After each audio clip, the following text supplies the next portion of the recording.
11. Now what? Maniac uncrumpled the page, flattened it out as best he could. How could he return the book to Amanda in this condition? He couldn't, but he had to. It was hers. Judging from that morning, she was pretty finicky about her books. What would make her matter? Not to get the book back at all, or to get it back with a page ripped out?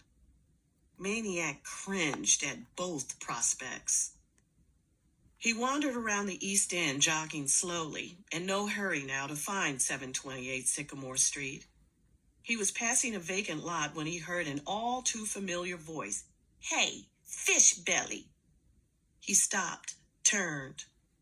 This time, Mars Bar wasn't alone. A handful of other kids trailed him down the sidewalk. Maniac waited. Coming up to him, Mars Bar said, "Where you running, boy?" "Nowhere." "You running from us? You afraid?" "No, I'd just like to run." "You want to run?" Mars Bar grinned. "Go ahead. We'll give you a head start." Maniac grinned back. "No, thanks."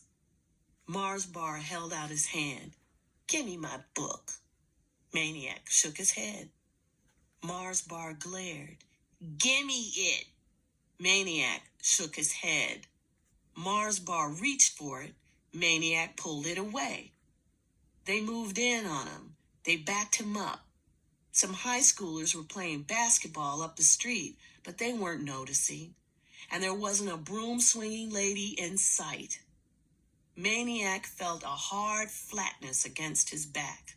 Suddenly, his world was very small and very simple. A brick wall behind him, a row of scowling faces in front of him. He clutched the book with both hands. The faces were closing in. A voice called, "That you, Jeffrey?" The faces parted. At the curb was a girl on a bike. Amanda. She hoisted the bike to the sidewalk and walked it over. She looked at the book, at the torn page. "Who ripped my book?" Mars Bar pointed at Maniac. "He did." Amanda knew better. "You ripped my book." Mars Bar's eyes went big as headlights. "I did not." "You did. You lie." "I didn't." "You did."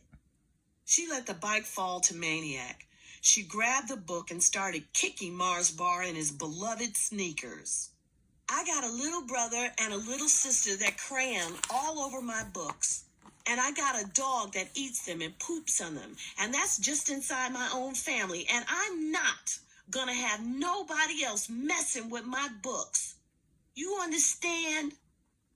By then, Mars Bar was hauling on up the street past the basketball players who were rolling on the asphalt with laughter.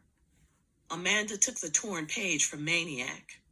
To her, it was the broken wing of a bird, a pet out in the rain. She turned misty eyes to Maniac. "It's one of my favorite pages." Maniac smiled. "We can fix it." The way he said it, she believed. "Want to come to my house?" she said. "Sure," he said.